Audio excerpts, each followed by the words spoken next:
রিয়া, রিয়া। আমার উত্তর আমি দিয়ে দিয়েছি স্যার। একটু দাঁড়াবে তো? একটা ছেলে একটা মেয়েকে এমনি এমনি বিয়ের প্রস্তাব পাঠায় না। একটা ব্যাচেলার ছেলের মনে যখন একটা মেয়েকে ধরে তখন তাকে নিয়ে বিয়ের কথা ভাবে।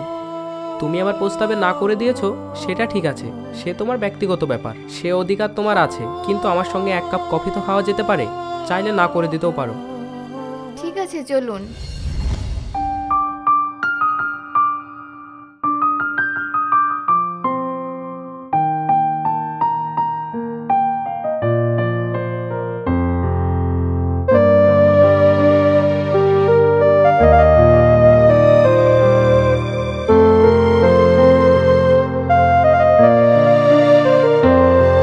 তুমি না করাতে যতটা কষ্ট পেয়েছি আমি, তার থেকে বেশি কষ্ট পেয়েছে আমার মা। আমার মায়ের তোমাকে অনেক বেশি পছন্দ হয়েছিল। যদিও দোষটা আমারই, তোমার মতামত না নিয়ে তোমার বাড়িতে বিয়ের প্রস্তাব পাঠিয়েছিলাম। আসলে কি জানো তো, আমি তোমার থেকে 2 বছর আগে ওই অফিসে জয়েন করেছিলাম। অফিস থেকে শুরু করে বাইরের দুনিয়ায় এখন পর্যন্ত তোমার মতো শান্ত ভদ্র মেয়ে আমার চোখে পড়েনি। আপনি আমাকে ক্ষমা করে দিন, আমি বিয়ে করতে পারবো না। তুমি কেন ক্ষমা চাইছো? আচ্ছা, আমি কি জানতে পারি বিয়ে না করার কারণটা? আমিও একসময় আর 5 জনের মতো চঞ্চল ছিলাম।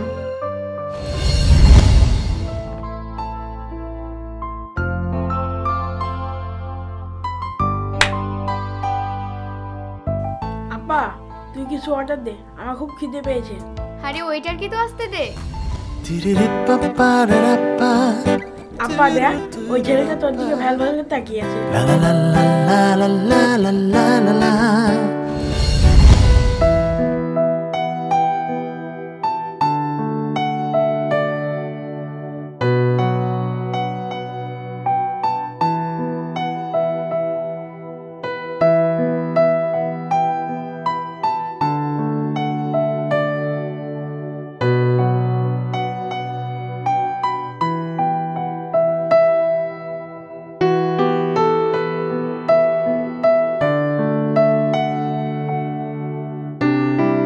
কিরে বর্ষা, তুই এসে এখানে বসলি কেন? চাউমিনটা কি তোর জন্য অর্ডার করেছি? তোর মা আমাদের সাথে রেস্টুরেন্টে চাউমিন খাওয়ার জন্য রেখে গেছে, না বাড়ির কাজ কাম করার জন্য? ওঠ ওঠ এখান থেকে, এখন আমার মেয়ে খাবে। মা, তুমি আর এসব খাবার বায়না করো না, এসব খাবার ভালো না, না হলে তোমার আম্মুকে দিয়ে বকা খাওয়াবো। ঠিক আছে বাবা। বর্ষা, কেমন আছিস? অনেকদিন পরে দেখছি তোকে। আর বাড়িতে খালামা কেমন আছে? ভালো আছি। তোর দাদা ওখানে বসে আছে, তুই দেখতে পাসনি? চল ওখানে গিয়ে বস, আমি তোকে চাউমিন খাওয়াচ্ছি। ওইটার 1 প্লেট চাউমিন দিও তো এখানে। যা গিয়ে বস। এক্সকিউজ মি,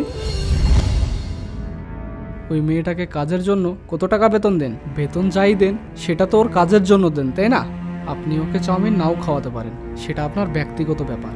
ওকে এইভাবে অপমান করার অধিকার আপনাকে কে দিয়েছে? মেয়েটা কাজ করে খায়, ওর একটা সম্মান আছে। যে অপমানটা আপনি করলেন সেটার কি মূল্য দিতে পারবেন? শুনুন, বেশি জ্ঞান দিতে আসবেন না। আচ্ছা বুঝলাম, আপনি ভদ্র ভাষা বুঝবেন না। এখানে 5,000 টাকা আছে, এই টাকার বিনিময়ে আপনাকে সেম অপমানটা করে আমি এবার বলি আপনাকে একবার ছোট লোক। টাকার চেয়ে সম্মানের মূল্যটা অনেক বেশি, বুঝলেন?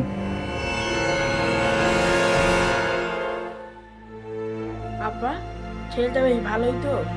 ধুর, এসব মেয়ে পটানোর ধান্দা ছাড় তো সব। মেয়ে দেখলে সব ছেলেরাই হিরো হয়ে যায়।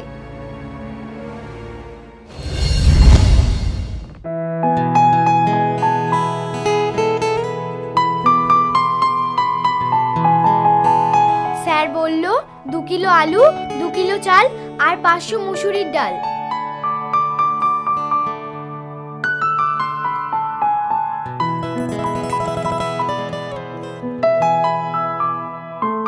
এই, কি যেন নাম তোমার? আমার নাম বর্ষা। তুমি এখন ওই বাড়িতেই কাজ করো? তোমার দাদা যে সেদিন বড় বড় ডায়লগ দিচ্ছিল। না গো দিদি ভাই, ওটা আমার সত্যিকারের দাদা ছিল না, কিন্তু এখন থেকে আমার সত্যিকারের দাদা। আসলে কি হয়েছে তুমি জানো? দাদা। আরে বর্ষা, তুমি এখানে? সেদিন তুই বলে ডাকলেন আর আজকে তুমি বলে ডাকছেন যে? সেদিন তুই বলেছিলাম যাতে তোমার সাহেব বুঝতে না পারে আমরা অপরিচিত, না হলে তো তোমার সাহেবকে উচিত শিক্ষাটা দিতে পারতাম না। এখন থেকে আমরা পরিচিত। তোমার যখনই মন চাবে তুমি তোমার এই দাদার রেস্টুরেন্টে চলে আসবে, কেমন? যাও।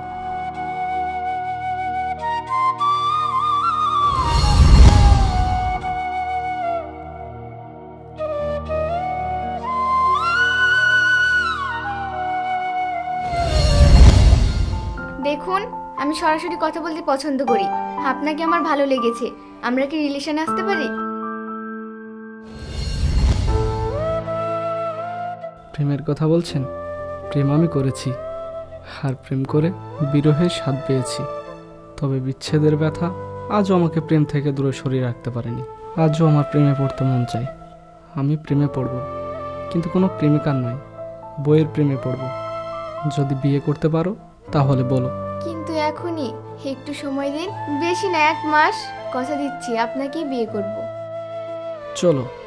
কোথায়? আমি যেখানে তোমাকে নিয়ে যাচ্ছি সেখানে এসো। ঠিক আছে। এখন আবার কে আসলো? রোহান, দেখো তো কে এসেছে। আমি কাজ করছি, তুমি একটু দেখো গিয়ে। জানি তো তোমার কাজ কি, বসে বসে মোবাইল দেখা ভালো লাগে না, বিরক্তিকর।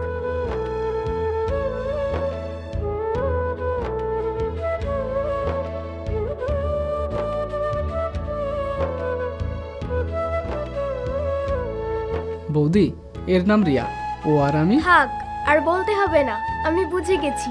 এশ্বরিয়া, ভালো আছেন বৌদি? হ্যাঁ ভালো আছি। তোমাকে আমার দেওরের পাশে দেখে আমি অনেক খুশি। এসো। রিয়া, এটা আমার দাদা। দাদা, এর নাম রিয়া। আমরা থাক, পরে শুনবো। এসো, এখানে এসে বসো। বসো। তোমরা বসো, আমি তোমাদের জন্য খাওয়া দাওয়ার ব্যবস্থা করছি। না না বৌদি, আজকে আর কিছু খাচ্ছি না, আবার অন্যদিন এসে খেয়ে যাব। খাবো না বললে ছেড়ে দেবো নাকি? তোমাদের জন্য অল্প কিছু ব্যবস্থা করি। আমিও আসি তাহলে, তোরা দুজনে গল্প কর। তোদের দুজনকে মানিয়েছে বেশ। হ্যাঁ রিয়া, বলো। বিয়ে আর মাত্র কয়েকদিন বাকি। বলেছিলাম না বিয়ে আপনাকেই করব। রিয়া কথা দিলে কথা রাখে, বুঝলেন? আচ্ছা, তাই বুঝি। এই কটা দিন কিভাবে পার হবে কি অপেক্ষায় আছি। মনে হচ্ছে এখন যেন আমাদের দূরত্বটা আরো বেশি। তাই? কি করছো এখন? এই তো ঘরে বসে আছি। ও, তুমি এক কাজ করো, তুমি ছাদে যাও। কেন? তুমি যাও তো, তারপরে আমি বলছি। চলে এসেছি ছাদে, এবার বলুন। আকাশের দিকে তাকাও। হ্যাঁ, তাকিয়েছি। তুমি এখন যে আকাশের দিকে তাকিয়ে আছো, আমি এখন সেই আকাশের নিচেই দাঁড়িয়ে আছি। যখনই মনে হবে দূরত্বটা অনেক বেশি, তখনই ভাববে আমরা তো একই আকাশের তলায় আছি, কাছাকাছি, পাশাপাশি। বৌদি, আমি তাহলে আসছি। বিয়ের তো মাত্র 7 দিন বাকি। এখন রেস্টুরেন্টে না গেলে হয় না? তোকে তো কোনো কাজ করতে হয় না ওখানে গিয়ে। বৌদি, 7 দিন তো অনেক সময়। ওসব কিছু জানি না। বিকেলের আগে বাড়ি ফিরে আসবি, রিয়াকে কল করে ডেকে নেব, কিছু কেনাকাটা করতে হবে। আচ্ছা ঠিক আছে, চলে আসবো। একটু একটু করে বিয়ের কেনাকাটা তো এগিয়ে রাখতে হবে।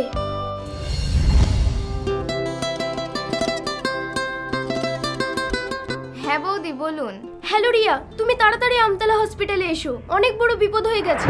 রেস্টুরেন্টে সিলিন্ডার ব্লাস্ট হয়ে গেছে, মানা এখন হসপিটালে। কি বলছেন বৌদি? আমি এক্ষুনি হসপিটালে আসছি।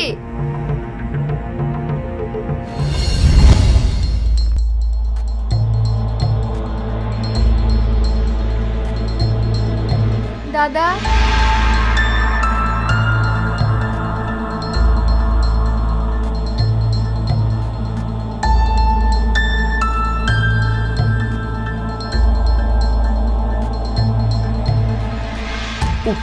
আপনাদের বললাম তো বাইরে ওয়েট করতে, ভেতরে আসেন কেন বলুন তো? বাইরে ওয়েট করুন, আমি আসছি। ডাক্তারবাবু, এই মেয়েটাকে একবার যেতে দিন। আচ্ছা ঠিক আছে, ওনাকে পাঠিয়ে দিন আর আপনারা বাইরে ওয়েট করুন।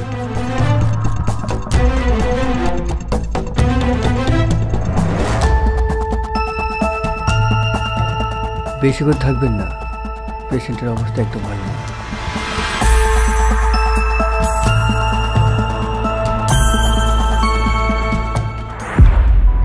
মানা, দেখো আমি এসেছি, তুমি চোখ খোলো, একবার আমার সঙ্গে কথা বলো।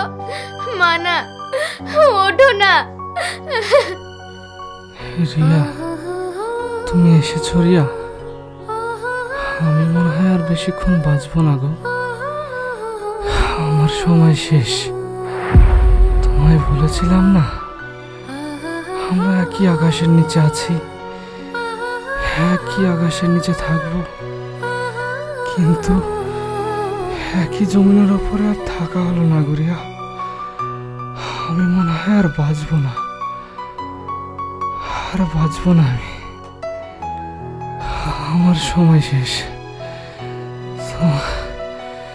তোমাকে আর নিজের করে পাওয়া হলো না।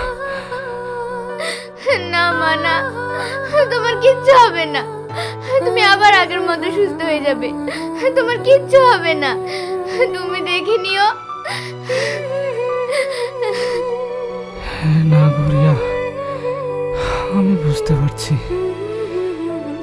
আমার হাতে আর সময় নেই।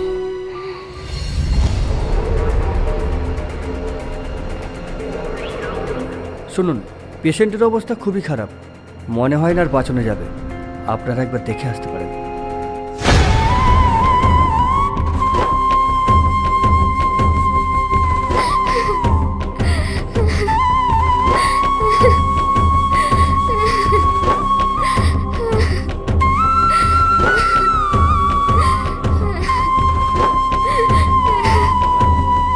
মানা, এই ভাই, একবার কথা বল ভাই আমার সঙ্গে, একবার আমাকে ভাই বলে ডাক না। এই মানা, মানা, এই মানা, একবার কথা বল না ভাই আমাকে, একবার ডাক না ভাই আমাকে।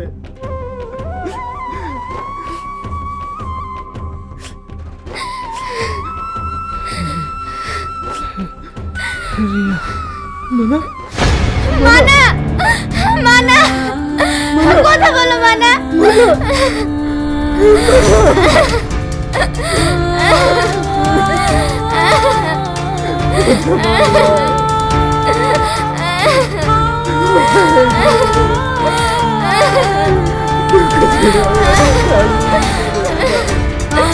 মানা,